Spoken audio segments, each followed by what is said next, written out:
రామరాజ్యంలో బ్రతుకుతాము, రామరాజ్యం తీసుకొస్తాం మీరు అందరూ అన్నారు. కానీ ఇది రామరాజ్యం లాగా అయితే కనిపించట్లేదు. అయ్యా బాబు, నీట్ అంటే అర్థం తెలియదు. అయితే వాళ్ళు పిల్లల కోసం కూర్చున్నారు, పిల్లల భవిష్యత్తు కోసం కూర్చున్నారు. మీకేమి? మన దరిద్రం ఏంటంటే మన ఫ్యూచర్ కాపాడుకోవాలని మనం అడుక్కునే పరిస్థితిలో ఉన్నాం. స్టూడెంట్స్ని కొట్టగలరు, స్టూడెంట్స్ని ఇంకేమైనా హింసించగలరు, కానీ వాళ్ళలో ఉన్న స్ఫూర్తిని అయితే హింసించలేరు, కొట్టలేరు, ఏమీ చేయలేరు. ఈ ప్రభుత్వమే కనుక ఒకప్పుడు ఉండుంటే నాకు తెలిసి గాంధీని టెర్రరిస్ట్ చేసేవాళ్ళు, అంబేద్కర్ని టెర్రరిస్ట్ చేసేవాళ్ళు, ఎవరెవరైతే దేశ నాయకులు ఉన్నారో వాళ్ళందరినీ టెర్రరిస్టుల కింద చిత్రీకరించి. సిజేపీ ప్రొటెస్ట్ లో మన తెలుగు వాళ్ళు ఉన్నారు, ఒకసారి మాట్లాడదాం. మీరు ఎక్కడి నుండి వచ్చారు? నేను ఇక్కడే నోయిడాలో ఉంటాను, అది ప్రాపర్ కాకినాడ. ఈ ప్రొటెస్ట్ కోసం నోయిడా నుంచి ఈ రోజు వచ్చాను. 20వ తారీఖు వచ్చాను, మళ్ళీ 22వ తారీఖు వచ్చాను, మళ్ళీ ఈ రోజు వచ్చాను. మీరు 20వ తారీఖు ఏం అబ్జర్వ్ చేసిండ్రు, ఇప్పుడు ఏం అబ్జర్వ్ చేస్తున్నారు? 20వ తారీఖు వచ్చిన వాళ్ళని వచ్చినట్టు చావ కొట్టారు. ముందు కొంతమంది అరెస్ట్ చేశారు, తర్వాత లాఠీలతో కొట్టారు, చాలా అంటే చాలా. సో నేను వచ్చి పారిపోయి వెళ్ళిపోయా, ఇంక వేరే ఆప్షన్ లేదు. వచ్చి ఫోన్ సిగ్నల్ లేదు. ఈ రోజు అయితే నార్మల్ ఫోన్ సిగ్నల్ అనే ఉంది, మొబైల్ సిగ్నల్ లేదు, ఇంటర్నెట్ సిగ్నల్ లేదు. ఆ రోజు అయితే మొబైల్ సిగ్నల్ కూడా లేదు. సో భయపడి పారిపోయి ఇంక వేరే ఆప్షన్ లేదు. తర్వాత మళ్ళీ 22వ తారీఖు వచ్చాను, మళ్ళీ ఈ రోజు ఇప్పుడు నైట్ వచ్చాను. అసలు ప్రభుత్వం ఎట్లా స్పందిస్తుందని మీరు అనుకుంటున్నారు? ఈ రోజు స్పందన గురించి విన్నారు కదా. ప్రభుత్వం సానుకూలంగా స్పందించట్లేదు. అందుకే కదా ఇన్ని రోజుల నుంచి ఎంతమంది ఆకలి తప్పికలని చెప్పలేము, ఎందుకంటే వాళ్ళకి టైంకి ఫుడ్ వస్తుంది, అన్ని దొరుకుతున్నాయి ఇక్కడ. కానీ వాళ్ళు ఉన్న కంఫర్ట్ జోన్ నుంచి బయటకు వచ్చి ప్రజలందరూ పోరాడుతున్నారంటే సంథింగ్ ఇస్ దేర్, మంచి కోసం పోరాడుతున్నారు. ఆ రోజు రావణాసురుని చంపడానికి రామ సైన్యం అంతా ఎలా అయితే వచ్చారో, ఈ రోజు రాముడు అని ముసుగేసుకున్న ఒక వ్యక్తి ఉన్నాడు. ఆ వ్యక్తిని ఈ రామ సైన్యం అంతా వచ్చింది. ఈ రోజు నేను ఏది మాట్లాడినా, ఒక వ్యక్తి ప్రభుత్వం గురించి మాట్లాడితే అతను ప్రభుత్వ వ్యతిరేక అవ్వాలి, ప్రతిపక్షం అవ్వాలి. కానీ ఈ రోజు ఈ దేశంలో ఉన్న పరిస్థితి ఎలా ఉందంటే, ఒక వ్యక్తి ప్రభుత్వానికి వ్యతిరేకంగా మాట్లాడితే ప్రతిపక్షం అవడు, ప్రభుత్వ వ్యతిరేక అవడు, సీదా టెర్రరిస్ట్ అవుతాడు.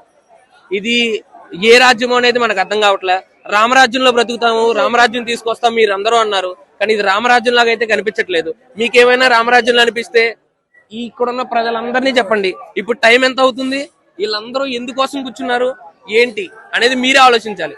నేను వచ్చేటప్పుడు ప్రతి చోట పోలీసులు ఉన్నారు, ప్రతి చోట. నేను బైక్ మీద వచ్చేటప్పుడు ఆపేశారు. బైక్ నిజాముద్దీన్ రైల్వే స్టేషన్ లో పెట్టి మళ్ళీ ర్యాపిడో బుక్ చేసుకుని ఆటో బుక్ చేసుకుని వచ్చా, అక్కడ ఆపేశారు. ఫ్రెండ్ కి హాస్పిటల్లో ఉన్నాడు అని అబద్ధం చెప్పి రావాల్సి వచ్చిన పరిస్థితి. అంటే ఇక్కడ జరుగుతున్న ఏమైనా యాంటీ నేషనల్ యాక్టివిటీస్ జరుగుతున్నాయా, టెర్రరిస్ట్ సంబంధించిన యాక్టివిటీస్ ఏమైనా జరుగుతున్నాయా? ఎందుకు విద్యార్థులను ఆపుతున్నారు? వాళ్ళు చెప్పేది మెయిన్ స్ట్రీమ్ మీడియా చూపించేది ఏంటి? నీట్ అంటే అర్థం తెలియదు, వాడు ఎందుకు కూర్చున్నాడు? అయ్యా బాబు, నీట్ అంటే అర్థం తెలియదు. అయితే వాళ్ళు పిల్లల కోసం కూర్చున్నారు, పిల్లల భవిష్యత్తు కోసం కూర్చున్నారు. మీకేమి? ఈ రోజు ఎన్టీ రామారావు అధికారంలో ఉన్నప్పుడు మహిళలందరూ రోడ్డు మీదకి వచ్చి మద్యపాన నిషేధం కోసం పోరాడారు. అంటే మహిళలందరూ మద్యం రుచి చూసారా? మద్యపానం అంటే ఎలా ఉంది? ఆ మత్తులో ఉన్నారా? లేదే. వాళ్ళు అనుభవించారు ఏం జరుగుతుంది ఏంటి అని. ఈ రోజు ఇక్కడ అందరూ వచ్చింది పిల్లల ఫ్యూచర్ కోసం, సేఫ్ ఫ్యూచర్. మన దరిద్రం ఏంటంటే మన ఫ్యూచర్ కాపాడుకోవాలని మనం అడుక్కునే పరిస్థితిలో ఉన్నాం. ఈ దుస్థితి మంది. ఇప్పుడు వర్షం పడేలా ఉంది. అందరూ మీరే చూడండి, వీళ్ళెవ్వరూ యాంటీ నేషనలిస్టులు కాదు, ఏదో టెర్రరిస్టులు కాదు. వీళ్ళందరూ నేషనలిస్టులు, ట్రూ నేషనలిస్టులు, ప్యూర్ జాతీయవాదులు. ఇది నేను చెప్పదలుచుకునేది. మీరు ఎక్కడి నుండి వచ్చారు, ఎప్పుడు వచ్చారు? నేను కడప నుంచి వచ్చానండి, నిన్న మార్నింగ్ వచ్చాను. బాగా చేస్తున్నారు వీళ్ళు, చాలా బాగా చేస్తున్నారు. మొత్తం దేశమంతా జాగృతమైంది. ఓకే, వీళ్ళ వలన స్ఫూర్తి వచ్చింది. మొత్తం అన్ని రాష్ట్రాల్లో పొలిటీషియన్స్ కూడా భయపడుతున్నారు. బీజేపీ, కాంగ్రెస్, పెద్ద పెద్ద అందరు మోసగాళ్ళందరూ భయపడుతున్నారు. ఓకే, ముందు కూడా చేశారు. అన్నా హజారే కూడా ఎంతో మంది మినిస్టర్లను కూడా 4-5 మినిస్టర్లను కూడా ఇంటికి పంపించాడు. అలాగే కానీ అప్పుడు అన్నా హజారే అప్పుడు సీనియర్ వ్యక్తి, కానీ వీళ్ళు జెన్జీ యూత్ కలిసి చేస్తున్నారు. ఇది చాలా మంచి స్పందన ఉంది. నేను ఫైనల్ గా ఒక విషయం అయితే చెప్పాలనుకుంటున్నా. వీళ్ళు స్టూడెంట్స్ ని కొట్టగలరు, స్టూడెంట్స్ ని ఇంకేమైనా హింసించగలరు, కానీ వాళ్ళలో ఉన్న స్ఫూర్తిని అయితే హింసించలేరు, కొట్టలేరు, ఏమీ చేయలేరు. ఈ స్ఫూర్తి ఖచ్చితంగా దేశమంతా పాకుతుంది. వీళ్ళకి న్యాయం జరుగుతుంది, ఖచ్చితంగా జరుగుతుందని మనం అందరం కోరుకుందాం. వాళ్ళ కోసం మనం నిలబడదాం.